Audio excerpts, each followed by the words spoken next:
Hey, okay. I'm Lita Mae Button, and welcome to Dildo Dilemma Humor in the Face of Trauma Weekly Podcast. I want you to imagine being paralyzed by fear because the steps you've taken forwards up to this point in life were blocked with the obstacles that live inside you. Doubt, insecurities, and feelings of abandonment. That was me from the age of 16 to 22. Then bam! Life sucker punched me. I became a single parent to my son with a lifelong and at times life-threatening blood disorder called hemophilia B. But I knew that I needed to deal with these obstacles to be strong and help him grow into a productive and well-adjusted child. So I began boxing competitively through one punch, one competition, and overcoming one fear at a time. I did it. I learned how to punch back at life, absorbing the shock of life's blows and channeling those blows into empowering myself, tackling those fears in the ring, which helped and rippled out into my helping my everyday life, giving me the confidence to live life on my own terms and be the number one role model for my son and protect us if needed. And it's why I'm a motivational speaker and coach and what I do, because I know the end result when you're empowered on every level of your being. Because when a woman takes back and steps into her power from the inside out, it's a rippling effect into the rest of the world to help us heal. And when a woman empowers herself, first and foremost, she shows and nurtures into and onto others what is possible in this world, which teaches us all how to treat each other with love, kindness, and compassion. And the world needs this more than ever, especially when it comes to ending violence against women. So if you're joining and watching this today, this is why I'm doing the weekly podcast and have begun the movement called Dildo Dilemma, Humor in the Face of Trauma, which is about bringing awareness, advocacy, and action to help eliminate violence against women in Newfoundland and worldwide. In case you're wondering, why Newfoundland? Well, two reasons. It's my home and it's my family's home. And I recently found out that violence against women statistically here in Newfoundland is 1 in 2 women over the age of 15 will experience a form of stalking or violence in their lifetime. And I want to help make lasting changes for my family now and my grandkids that will be born in the future. But to make changes, we first have to focus on what is happening inside and closest to us. So that's why the main focus is Newfoundland. Second, if you've never been to Newfoundland, Newfoundland is just plain awesome. It's Canada's most eastern province to an island of just over 500,000 people with its own time zone and the name of towns like Blow Me Down and Dildo. However, in 2019, there was an imposter that took over the town of Dildo, and his name is Jimmy Kimmel. He claimed himself to be mayor of our town in Newfoundland, Dildo. Yet not once has he ever visited Dildo or even stepped onto the island of Newfoundland. It's a real dildo dilemma. And it's time for a woman to lead and to help make changes by nurturing instead of just taking and demanding. Hashtag Lita Mae Button, hashtag Mayor of Dildo, hashtag nurturing leadership, hashtag Dildo Dilemma, hashtag time for change. So now that I'm done blabbing away here and letting you know what this is all about, I'd like to welcome today's guest, Jessica Mayato. Thank you so much, Jessica, for joining us here today. Why did you say yes to joining our very first Dildo Dilemma podcast? Thanks, Lita. I'm going to be honest, just to get started, your what you said really moved me, and that was one of the main reasons why I showed up. The first time that you and I ever met, to hear your passion behind everything, as well as hearing what you had gone through, it really lights a fire in me because I know that, it's the silence that at the end of the day is where this violence is kind of spewing. And as someone who has also grown up with violence against women, as well as in my family and to myself, it really bothers me that we're always quiet about it. So I wanted to be a part of this because I want us to get loud and I want us to punch back at the end of the day. Awesome. Would you be able to share a little bit of your story and kind of, if you feel comfortable with that, in terms of what you've experienced and go from there?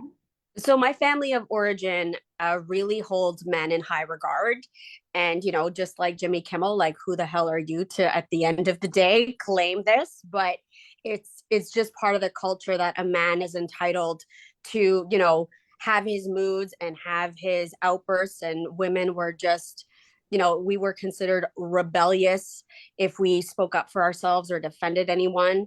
And so growing up in that household, not knowing in what mood my dad was going to come home, not knowing how the family was going to be in an uproar because of whatever mood he was in, it's very, very difficult.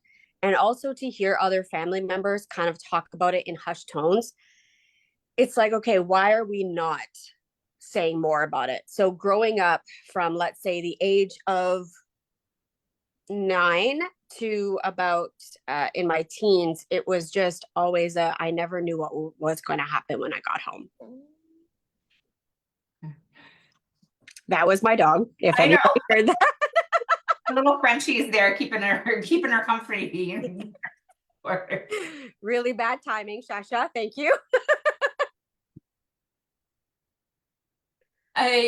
Do you think that the role of violence against women may have to do with the media and entertainment and how it shapes our attitudes towards violence against women? 100%. I think it's glamorized, it's glorified, it's used as plot twists. There's very little context to what is kind of like, it's not just the physical violence, it's also the mental, it's the emotional, it's all of the stuff that kind of contributes, and only one aspect of that is very clear when we forget that this should not be a plot twist in some sort of series or song or movie or whatever the case may be. This is a reality for a lot of people, and it terrifies me because we've become so desensitized to it, and rather it giving it an embodying voice, it turns into a drama that you just see on TV, and you forget that this is actually how some people are living in this world. Yeah, I hear you about the desensitization, right? And because I was competitive in the boxing world for so long, and women's boxing was the last sport in the Olympics to be integrated for both sexes representing the same. Uh, it's been a constant battle to be recognized and taken seriously. And I mean, the world is really starting to catch up now, but it's still not completely equal. And women were seen more as, what are we wearing, and the objectification of us in sport, as opposed to what are our skills and what are we bringing to the table as an athlete. Yeah. Right? So through media, through sport, through all that, there's a lack of proper representation for our skills, as opposed to, yeah. So thank you for sharing that. So do you think that there's any relationship between educational institutions, like in terms of not teaching kids proper boundaries and self-esteem, with the persistence of violence against women in society? Oh, 100%. I think that, we're in some sort of endemic right now where everybody in their 30s or whatever, they're coming to realize they don't know anything about boundaries, and it's showing up in career, it's showing up in relationships, both romantic, platonic, or even with family. And so, not learning about where that comes from, as well as when we're looking at the educational system, and you are rewarded for the positive result, and no one really acknowledges the effort. So at the end of the day, while someone could be right all the time, they could just be really good at testing, or they could just really good at memory recall, but have they truly absorbed the lesson, whatever it may be? And so by not acknowledging that there are other contributing factors to education other than, you know, getting an A in whatever subject, we are forgetting how that can actually have an impact on children, and how at the end of the day we don't realize that, you know, is this child coming in to school with their self-worth being supported? What are they doing to kind of build up their self-esteem, and is that being crumbled by the rigid structure that we have in our education system? Interesting. So, like, if I'm hearing you correctly, we should be supporting the kids' self-esteem more as they come into the school system.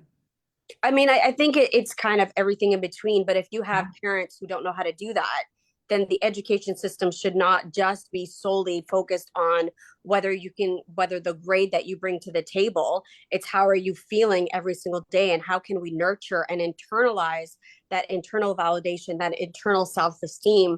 There should be something that should be taught to kids on what that looks like and feels like. Okay. So do you think that's tied in terms of boundaries? Because I think personally one of the strongest powerful words in the human dictionary is the use of no. You know, Yes. Yep. and as women, as girls, and that we're taught to kind of go along to get along to be nice, which often it took me years to be able to like establish my boundaries and sit in my voice, and that to be comfortable with saying no, and then reevaluating whether or not I have space to say eventually yes, because you know, especially as caregivers, right, and nurturers, it's so easy to always say yes when you're not actually honoring yourself and you're burning out and letting people take advantage of you. One of the terms that Carolyn Mace says is like, it's essentially you're prostituting yourself. Like it may not actually be prostituting on the streets, but you're not honoring what you need because you're always putting everyone else's needs ahead of you. Yeah, yeah, I do believe that no is a very powerful word, and it's not, and I think it's it's got a really bad rep in the sense that no is disrespectful. No, no is no at the end of the day. And if we remove our egos from the this is a disrespectful word to this person is honoring whatever is going on with them, I think that is going to be very essential. I can think of like two teachers off of the top of my head in my education system that they viewed no as extremely disrespectful, as extremely rebellious, and it was not something that they were there for, even if a child was just being very vocal of, no, I don't want you to, you know, steal my lunch or something. Interesting. Interesting. That's very interesting. Um, and like, how did you feel in terms of interacting with this teacher? Did you feel like the teacher was a safe person to go to ask anything, or when there were situations that were arising? The two teachers that came to mind just now, no. But I remember that there were other teachers in my school that it felt very safe to approach them about anything that was going on. I remember, you know, when I was 8 years old, I did reach out to my grade 2 teacher about stuff that was going on at home, and she was genuinely concerned. And when there was a follow up, the family was like, I should not be airing out my laundry to strangers. And it stifled me. And it just felt like, then why have somebody ask? Why should I even speak up if A, no one's going to do anything about it, or B, if everyone's just going to tell me that I need to be quiet and just, you know, tolerate whatever is going on. And again, the rebellion that I would do of fighting back of, no, this is not okay, was seen as very disrespectful. Interesting. Very interesting. Yeah.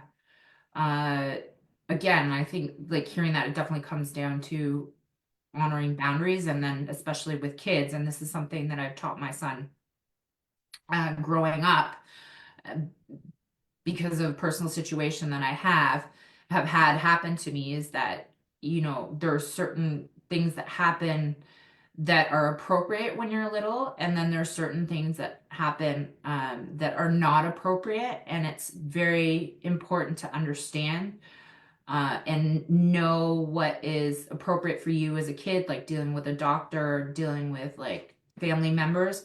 And there are certain situations that are not appropriate, and you need to come to mom because this is not an appropriate scenario.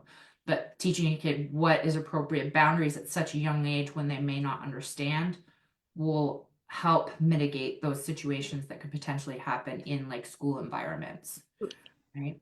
And not waiting for things to kind of escalate to the level of inappropriateness at the end of the day, like just being able to come home and tell, your parent or something that you had a bad day because I don't know, the teacher didn't give you the cup that you wanted or anything like that. I think honoring that space no matter at what level, instead of waiting for things to escalate, I think it's extremely important. And teaching kids to speak up at any level to a trusted person, I think is it's very important. And I think that's something that, at least in my generation growing up, we forgot how to do that. I think we're doing it more now, Yeah. but it's definitely, it was lost back in the day.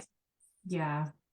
Uh, Definitely. Like, I mean, things like the Me Too movement and that have brought these things to light, and it's important to use our voice, but it's still, the statistics are not like constantly happening, right? I just listened the other day to the worldwide statistic is 1.3 billion women will experience a Sorry, one form. second. Uh-oh. Doggy break. Okay, this is a perfect time, folks, for today's educational break. We are going to begin with two origins of the name dildo. First, how did the town of Dildo, Newfoundland, actually get its name? Well, the town of Dildo was thought to be named after wooden round clasps on dory boats, which are a smaller form of fishing boat that can hold up to 1,000 pounds of fish that hold the oars in place. So these round wooden clasps were called dildos, and they help the anchor the oars in place, and it helps row the boat. And so those are called dildos. So that's one of the theories how the town of Dildo got its name. Second educational tip or note today, dildo, the adult pleasure tool's name is thought by linguists to have come from the Spanish word dido, meaning finger, and the Italian word delito, meaning pleasure. And the word itself began to be associated with adult pleasure, first showing up in the 17th century document. So the word dildo began being written in documents in the 17th century, is what a little bit of research that I did that I found out. So I thought that was really, really kind of interesting. But they've been drawn for a lot longer. They have, like, cave wise. I'm diving into the research and I'm just like, holy cow. I remember reading something that, it's on Greek Egyptian walls and stuff like that. It was part of mosaics, and it's like, all right, I see what's going on. I see it. So as each week when I do a podcast, I'll be diving in a little bit more to the history behind both the town of Newfoundland dildo and dildo, the phallic image that's associated with adult pleasure. Now, Jessica, thank you so much for this Frenchie break. She has good timing. We were talking about boundaries and self-esteem and the appropriateness of giving kids a safe place, both at home and in school, so that when they feel that there's something uncomfortable is going on, whether it be something I don't want to say menial, because I mean each stage of life things can feel like they're major, and for kids and teenagers, even though it may seem so little to us as adults, it can often feel like the world is coming to end for them. Something as simple as somebody's taken something from them that they didn't want to happen. So having that education piece and open conversations in families is one of the first ways to start. Do you think that there's any other way that we can help support kids with a safe environment for self-esteem and boundaries in that, both as like educators, as role models? Um, like I think about my friends and their children, and there's a lot more conversation now around around boundaries, around saying no, around talking about, you know, the anatomy of the body in very specific terms so that they're very clear. You know, my best friend with her two sons, she tells them all the time that if they don't even want to be like bathed by mommy, to let her know so that she can always respect them.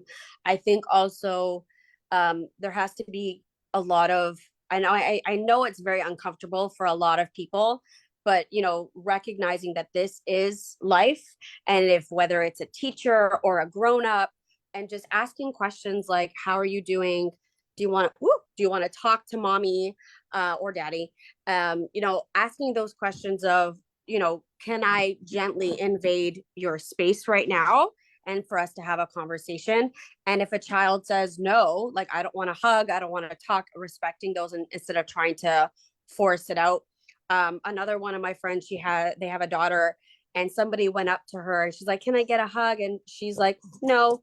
And the guy friend turned to her dad and goes, can you tell her to give me a hug? And she's like, no, if she doesn't want a hug, she doesn't want a hug. And I was just like, yes, it's starting. It is. It's so important. I did a placement at Central East Correctional Center when I was in nursing school outside of Peterborough. And the social worker said one of the main things, because a lot of the women that were in the correctional facility on the women's side of it had experienced some form of abuse in their lifetime, which contributed to mental health issues, which contributed to them ending up in the system. And she said a lot of it comes down to, as a family, respecting your kids' boundaries. Like if they don't want to hug your aunt, uncle, whoever it is, friends of the family, there's a reason that they don't feel comfortable, and to honor that. So I love that you brought that up, because it's very, very important at a young age to role model respecting boundaries. Mhm. And like the parent to the child to the parent type of thing. I think that's very important. And it's all because you are the parent, all because you are the adult, does not, you know, give you permission to, you know, invade the mental, emotional, physical space that a child is in. And just like, even if a child is playing and it's like, oh, can I play too? And if the child says no, it's like, it's a no, like, shove off. Shove off. We're live, so we're gonna say shove off. uh, so I think I want to tie that into a point of like patriarchy hierarchy, because it begins in the home, right? And statistically, 38% of women are more likely to die of a domestic homicide in the homes, compared to 6% of male homicide in the homes, uh, in intimate relationships. So I think that we're kind of comparing that patriarchy hierarchy in the home compared to our systems and that need to come down now in our society, because we all know that what we're doing is not working, right? And I said this before we got on the podcast, like things have got to change. Like we can't keep doing the same things and expecting different results, because in Einstein's words, that's the definition of insanity. So, and it's why we have to be more matriarchal, more nurturing, more collaborative, more like respectful of each other's spaces, and provide the safe places for us, because the way of doing things like this is not helping. Like having somebody in direct power over the rest of them, like generally men have more strength than women, so generally the role in the household is that the man has been the provider. He's the one that calls the shots and whatnot. But now in the last 30 plus eon years, women are making, just like contributing work wise, contributing everything. And it's still not equally balanced. It's the balance has to change. That power dynamics really has to change in society. No, I agree 100%. Yeah. Uh, So do you think male entitlement has contributed to the violence in society? So I, again, like I said, I think that there is an inherent of, you know, I've got the whoever it is at the end of the day, but it's like I've got the power, I have the strength. It is your job to be good. It is your job to obey, and you will be punished if there is any sort of resistance or rebellion. And I do believe that I don't know if it's entitlement, but it's definitely ego.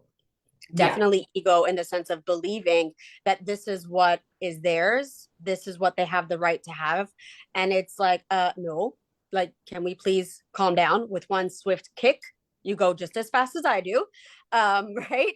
So I think at the end of the day, it's just understanding that, we need to be able to soften that ego a little bit more so that people don't necessarily believe that this is the way to behave. I will share that I recently ended a relationship with someone who believed that, his expression of jealousy was, I knew, coming from a place of insecurity and his need to control, and already living in that life for so long. I'm like, no, I'm not. This is not what I'm here for. I'm not here for that. I'm not interested in that. But to be able to say those words has taken over 30 years. And I think at the end of the day, it turns into, we as the nurturing feminine sex, we are told that it is our job to be responsible for another person's emotions. And so we hide our voice because they believe that they have to step up because they are the man, the ego, and all that stuff. They need to be standing taller. And it is our job to shrink down in order to give them their space. So, yeah, I really do believe that it's that ego that needs to be eroded a little bit more. I think we are getting better at it. We're still not there. It's interesting that you use that choice of words. Our job is to shrink down.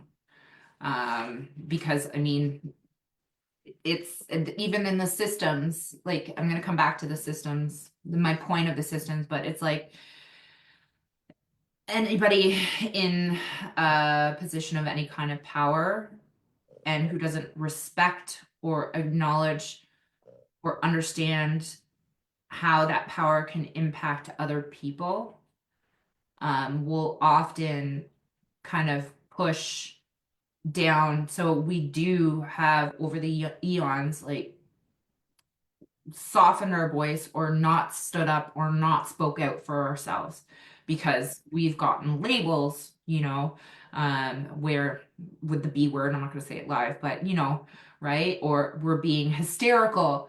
Label, Hormonal. yes. Yes.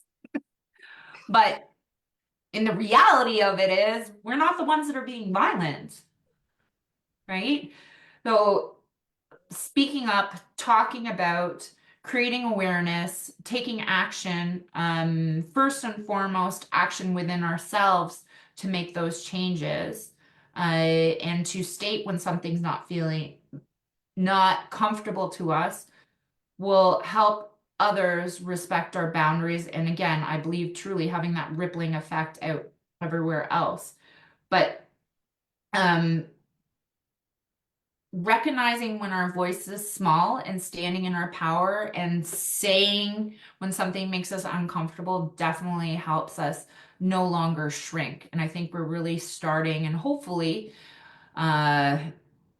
collaborating more so our voices can be louder and louder and louder to help this world heal because we're in desperate need of it. And I just want to add to that, having your voice heard doesn't necessarily have to come from your family, because if your family is used to this type of dynamic, Yeah. they're not necessarily going to be helpful. So there are resources, that there are systems in place to help you that, magnify that voice a little bit more, but also friends. Maybe there are some coworkers that you trust and have their trust as well. Being able to quote unquote air your dirty laundry to someone that makes you feel comfortable and safe, just so that you feel supported. There doesn't necessarily have to be action right away, but can you feel supported so that the weight doesn't land completely on you? Because I think that to me was the thing that took so long to do, was recognizing that support was not necessarily found in my family of origin because everyone else was drowning. So it was very hard to keep afloat. Yeah, that's a really, really excellent point, right? Because we often think that it's the family that's going to support us, and myself included. It's like emotionally, through many things that I've had to go through in my life, I've had to learn to reach out to friends because emotionally I wasn't getting the support from the family that I absolutely needed, and I had to figure it out on my own. Um, so definitely having that safe place to reach for support, talk about things, to process it, so you're not feeling like you're emotionally burdened with what's going on with your situation. Uh, would you say that the systems, society systems, and the way that they're kind of organized and structured, is kind of perpetuating everything that's going on with violence against women? I mean, the biggest thing that I disagree with, and this is something that I'm learning now, is that there are systems in place to help and support. That is not being, magnified loudly enough. Yeah, Because so if those voices, if those systems, those supportive systems aren't loud enough, how on earth are you supposed to know? So I think in one way the system is failing us because we're so eager to advertise, systems that aren't very helpful, um, to to these kind of support systems that do help, magnify those voices and those support systems. I didn't realize that you had all of these different systems for women who are coming from places of violent or unsafe homes or unsafe families. Like, it's only in now adulthood that I knew that that was a thing. I know, again, in today's society, because a lot of stuff happened to me as a child, if I know teachers now, if a child says something is not wrong, immediately it's investigated. Whereas before it was kind of dismissed, right? A phone call home, parents dismiss it and it's totally fine. And now it's escalating it a little bit further because we're taking children's voices a little bit more seriously. But recognizing that it's still not loud enough. Not everybody knows what is available out there in order for support. And I think that is where we're actually failing, yeah. because women, children, even men, depending on, whatever it is that's going on with them, if they don't know that there's support out there, they're just going to shrink on themselves even more, and they're going to stay quiet, and they're going to do what I did. They're going to repress until it finally comes out and it blows out, and it's very unhealthy. Do you know off the top of your head any of those systems that support or that you've found out recently about? So there is an organization for, adult children of alcoholics or dysfunctional families. There's an organization for that. There's an organization specifically for women. It's called She Recovers, and they have different resources there and different groups that you can join. And again, it's completely free. You can be anonymous if you need to, and it's just a place where your voice is heard, so that you're feeling that support and that sisterhood. Another one, there's specifically for alcoholics. I think it's called Al-Anon, and it's Yeah. just for the family. Again, something I didn't know growing up. It would have been really nice to know. And if you are again, I'm coming from a family who were extremely religious. I've abandoned the religion, but like talking to your minister, your pastor, your priest, that can also be helpful too. But it's just recognizing that there are options out there. And Google, unfortunately, doesn't scream it from the rooftops, but if you were to ask Google, it's definitely going to provide some near me locations and support systems. And for those that are viewing, I will put after I get off the live stream here, I'll put below in the comments and in on YouTube underneath the systems and that are there to support you that Jessica has mentioned. So, is there any three kind of things that you want to express that would help people prevent any kind of stalking or violence in their life?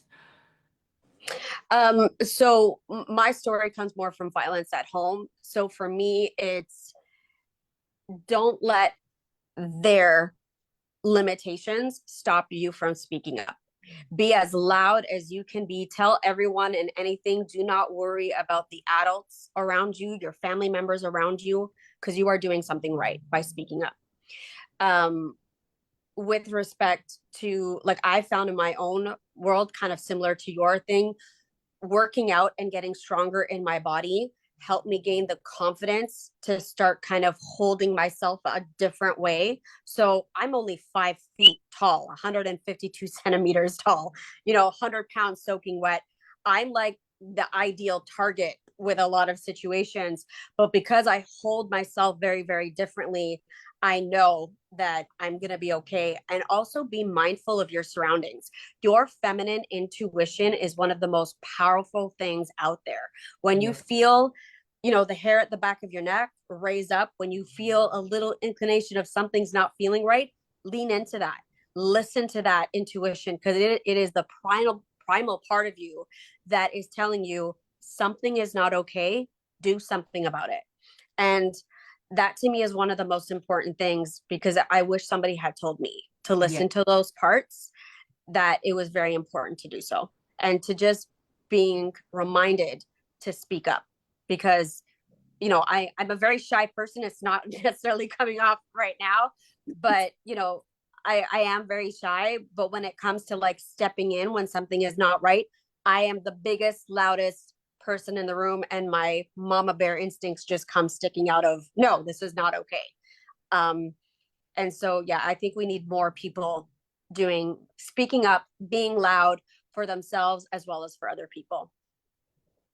Thank you. Thank you so much for sharing your insights and your viewpoints there, Jessica. So I'm gonna kind of summarize the three main points that came out today of talking with you. So the three takeaways here would be to help in terms of action taking and awareness, and also advocacy, right? Is one, that you want to respect other people's boundaries. And by respecting other people's boundaries, you're also respecting and helping their self-esteem. And that the word no can be one of the most powerful tools. And for children, it means that you're respecting their boundaries. So if they say that they're not wanting to be hugged or touched, that's very important to respect that as a parent or as an adult figure that you're in contact with. Um, Two is that when you're dealing with any kind of situation, whether it be borderline emotional abuse or borderline physical abuse, and most importantly, if it's physical abuse, make sure that you find that safe person that you can reach out to and talk with. Making sure that that safe place is super important to help you deal with the stress. And then three is making sure that you're not letting your limitations stop you from saying and being who you want to be. So not letting another person's limitations stop you from saying and being who you want to be. And part of that is trusting your feminine intuition. That is so important. That's something I've definitely learned throughout the eons of how many things I've said. And I was like, oh, I said that. I knew that was going to happen. Sure enough. But us as women who have life experience, it's important for us to pass that on down to women and girls who are teenagers and girls who are younger, that if you're a little voice, there's a voice inside of you saying that something's not right, you have to honor that and speak up and be aware of that. And situational awareness, uh, understanding that holding yourself in confidence and pride is one of the most powerful things that you can do to deter people from looking at you as an object to potentially go after. So thank you so much for Jessica for sharing all these insights in that today, and launching the weekly Dildo Dilemma, trauma humor in the face of trauma podcast. I'm gonna leave you guys today with three jokes because it's humor. And the thing that I've learned with these kinds of situations in our world, we need more joy in our life, even though that violence is not a laughing matter. by being able to deal with the obstacles and things that are so dark and heavy in life through a sense of humor and a sense of lightness, it will help us be able to make changes and be able to move forwards more. So I'm going to leave everyone with 3 jokes today. You ready? I was chuckling earlier. Sorry, nobody knows what I'm chuckling about yet, but I was chuckling. Okay. Why did the dildo go to therapy? I have a non-PG answer, so I'm going to let Okay, you. well, all these are PG. I mean, obviously adult, but all these. Why did the dildo go to therapy? Because it had some deep issues to work through. Yep. Yep. Why did the woman bring a dildo to the office party? Again, I don't have a PG answer for that. She wanted to keep things stimulating. Da, da, da, da. Then finally, why did the dildo get promoted? Because it It was always attached to a rose. man.